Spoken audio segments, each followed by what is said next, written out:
एक 12th पास non graduate लड़की अपनी जिंदगी में क्या कर सकती है। एक ऐसी लड़की जिसके फ्रेंड्स उस पे हंसते थे, जिसको इंग्लिश में ठीक से बात करना भी नहीं आता था, अच्छा।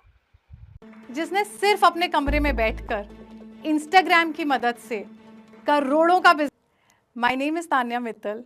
मैं 26 साल की हूँ और मध्य प्रदेश के करोड़ों का बिजनेस।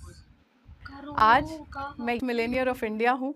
मैं एक अपनी कंपनी चलाती हूँ जिसमें 350 से अधिक लोग काम कर रहे हैं। 400 से ऊपर अवार्ड्स जीत चुकी हूँ और आगे बढ़ती ही जा रही हूँ। पर आपको पता है, ये जितना अमेजिंग लगता है ना सुनने में, उससे ज़्यादा इस कहानी में मुझे मेहनत करनी पड़ी। मेहनत, इतनी मेहनत की, झूठ पे झूठ, झूठ पे झूठ, झूठ पे झूठ, मेहनत नहीं ली, बहुत कोई संडे मेहनत भी नहीं। की रे और तूने। पता है कैसे? चलो शुरू से सुनाती हूँ। मेरे को ना कुछ प्रॉब्लम थी। हमेशा से मुझे अजीब से सपने आते थे, जैसे मैंने अंबानीज का बिजनेस टेक ओवर कर लिया, सुष्मिता सेन ने अपना क्राउन मुझे दे दिया, ऐश्वर्या राय से ज्यादा सुंदर मैं हूँ। पर ऐसा कैसे हो सकता? अरे भैया, अंबानी का बिजनेस टेक ओवर कर लिया इसने। बाप रे, बहुत है खतरनाक दिमाग लड़की में। है ये तो। मैंने मम्मी पापा को सुष्मिता बहुत सेन समझाया, का बहुत बार कोशिश की उनसे क्राउन भी कहने ले की लिया कि मैं बिजनेस और करना चाहती हूँ। ऐश्वर्या राय जितनी बचपन से ही मैं अपने खूबसूरत भी पापा बन को गई। बिजनेस करता देखती अरे थी दैया रे और दैया, ये तो इतने बहुत ही अच्छे गजब बिजनेसमैन लड़की। थे वो कि मेरा भी तो सपना देख रही थी। उसको तो बहुत सारे लोगों को डाइजेस्ट करना ही मुश्किल था। पर काहे डाइजेस्ट होगा भैया, इतना खतरनाक सपना देखेगा लागी तो काहे डाइजेस्ट होगा लोगों का। हैं? खुद के माँ बाप का ही डाइजेस्ट नहीं हो रहा तो औरों को काहे होगा। जबरदस्ती पीसीएम करा दिया। स्कूल तो जैसे तैसे घिस पिट के पास करा। उसके बाद कॉलेज छोड़ाए। कॉलेज के गेट पे हॉस्टल का वो दिन था, बाहर खड़ी थी और पापा ने कहा या तो अंदर चली जाओ या सड़क पे रहना। कोई चॉइस ही नहीं थी। सड़क से अच्छी तो वो मोटी सी वार्डन लग रही थी, तो मैंने कहा ठीक है, इस जेल में भी रह के देखी। ओह माय गॉड, पर हॉस्टल तो तानिया मित्तल का ही होगा ना, तो तानिया मित्तल रोड पे क्यों रहेगी। कि मुझे तब भी वही सपने आते थे। हॉस्टल में भी ऐसा लगता था कि मैं अपने चांसलर से पूरी यूनिवर्सिटी खरीदने जा रही हूँ। पर मैं ये बात किसी को कैसे समझाती, कोई समझता भी नहीं। 2 साल स्ट्रगल करा, अपनी मम्मी को रोज फोन करा। ओह माय गॉड, कहीं ये मेरे घर को भी ये बोल दे कि मेरा घर है तो मैं कहाँ जाऊंगी। बुला लो। पर इंडियन पेरेंट्स है भाई, आंसुओं से कहाँ पिघलते, पिघले ही नहीं। किसी ने मेरी हेल्प नहीं करी। मम्मी पापा सोसाइटी से शायद लड़ नहीं पा रहे थे।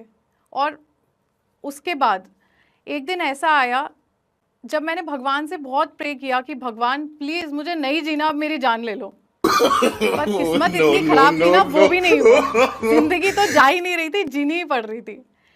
तो मैंने कुछ नहीं करा, बहुत सारी हिम्मत करी, अपना बैग पैक करा और मैंने कहा मिल लेंगे मम्मी पापा से, क्या होगा, ज्यादा से ज्यादा प्यार करते हैं, बेटी हूँ, लेट जाऊंगी गिर जाऊंगी। घर गई, एक शानदार थप्पड़ से स्वागत हुआ गेट पे ही। और बड़े प्यार से पापा ने कहा 6 महीने का टाइम है, खाना वाना बनाना सीख लो, उसके बाद हम तुम्हारी शादी कर देंगे। फिर मैंने मन में सोचा अब मैं इन्हें कैसे समझाऊं, इनके घर में कितने बड़े इंसान ने जन्म लिया है। अब महात्मा गांधी के पेरेंट्स को थोड़ी पता था कि वो महात्मा गांधी के पेरेंट्स बनने वाले हैं। लो जी, इसने अब अपने आप को महात्मा गांधी जी से कंपेयर कर और लिया। चुपचाप से देख अपने लो, कमरे में चली गई। महात्मा गांधी कमरे में जी। जाकर कुछ भी नहीं था मेरे पास। और मैं एक बनिया हूँ, तो बनिया फैमिली में लड़कियों के लिए रूल्स एकदम सेट है। घर के बाहर 6 बजे के बाद नहीं निकलना, मोबाइल पे लड़कों से बात बिल्कुल नहीं करना, और अपनी जिंदगी में खाना बनाने के अलावा कुछ और तो बनिया फैमिली में ये रूल है कि 6 बजे के बाद निकलते नहीं है, सुन लो आप। और बनिया फैमिली में ये रूल है कि मतलब इतने सभ्य परिवार की बेटी इंस्टा पर वीडियो बनाती है, रील्स डालती है, वो भी साड़ियाँ पहनने की, ब्लाउज़ पहनने की, बैक साइड दिखाने की। वाह, ऐसी मतलब एकदम नाजुक नाजों से पाली लड़कियां ऐसे करती हैं जो अपने परिवार से डरती हैं। तक उन लोगों को अनफॉलो करते थे। फिर 500-600 लोगों के बाद उनमें से कोई 50-60 लोग हम पे दया खा के हमें फॉलो कर देते थे। फिर भी ऑर्डर्स आ रहे थे। मैंने पैसे कमाना चालू कर दिया था और मम्मी पापा नीचे कहते थे रोटी बनाना सीख लो, वो भी कर रही थी मैं कि चलो फेल भी हो गए तो शादी तो पक्का है, हो ही जाएगी। कुछ टाइम बाद ही मुझे समझ में आया कि सिर्फ घर बैठे कार्ड बनाने से काम नहीं चलेगा, पर घर के बाहर जाना अलाउड नहीं था और कोई ऐसी खिड़की नहीं थी जिससे कूद के बाहर निकल जाऊं। तो क्या करती, मेरी एक फ्रेंड थी, तो मैं अपनी मम्मी को बोलती थी कि मम्मी मैं आकांक्षा के घर जा रही हूँ। और पता है मैं क्या करती थी, ग्वालियर से सुबह 6 बजे ट्रेन चलती है श्रीधाम, 6 बजे की ट्रेन में बैठती थी और ट्रेन में बैठकर उतरती थी दिल्ली, फिर सदर बाज़ार जाती थी, सामान खरीदती थी बेचने का, और अपने स्कूल बैग में भरकर 5 बजे की फिर से जीटी लेती थी और जीटी लेकर 10 बजे ग्वालियर और रेलवे स्टेशन से सीधा घर। और मम्मी को कहती थी मम्मी मैं आकांक्षा के घर से आ गई, और सारा सामान छुपा देती थी।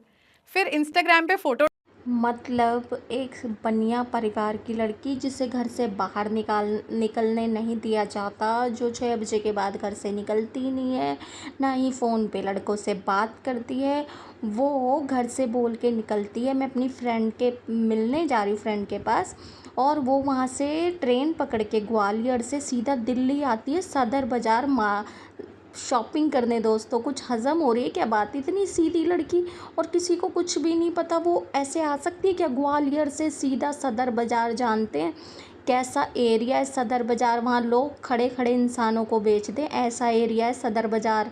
सी भीड़ भाड़ वाला, 1 मिनट में लोगों की चीज़ें गायब हो जाती है, और एक मासूम सी नाजों से पाली हुई लड़की अकेली सदर बाज़ार जाके शॉपिंग करके आ गई, जो आज तक हम नहीं जा पाए।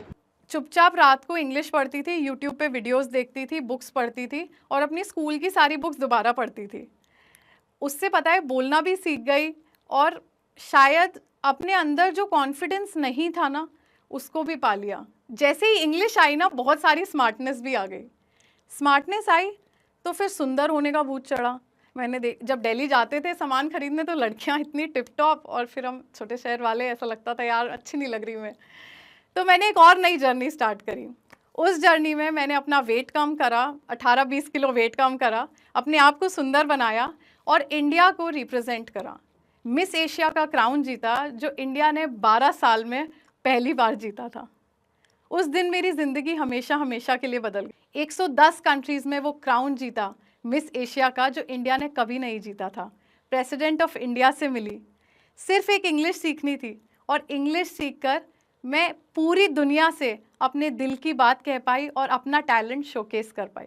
तो आज भी जब लोग मुझसे पूछते हैं ना कि तुम कितनी पढ़ी हो, अगर मम्मी के साथ होती हो तो मम्मी कहती है सबको मत बताया करो कि 12th पास हो, पर मैं बहुत कॉन्फिडेंटली बोलती हूँ कि मैं सिर्फ एक 12th पास हूँ। मैंने ग्रेजुएशन नहीं करी, पर हाँ मैंने इंग्लिश सीख ली, जिससे मैं अपने दिल की बात आप तक क्लियरली पहुँचा सकूँ। 500 रुपये उसको पॉकेट मनी मिलता था, आज उसका बिजनेस 1.5 से 2 करोड़ साल के कमाता है।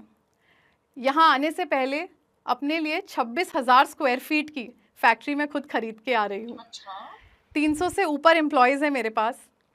200 से ऊपर बच्चों की एजुकेशन में खुद स्पॉन्सर करती हूँ, क्योंकि इस दुनिया में जिसने मुझे रोका था और मुझे ये बार बार बताया था कि मैं कुछ नहीं कर पाऊँगी, उनको मैंने ये 100 बार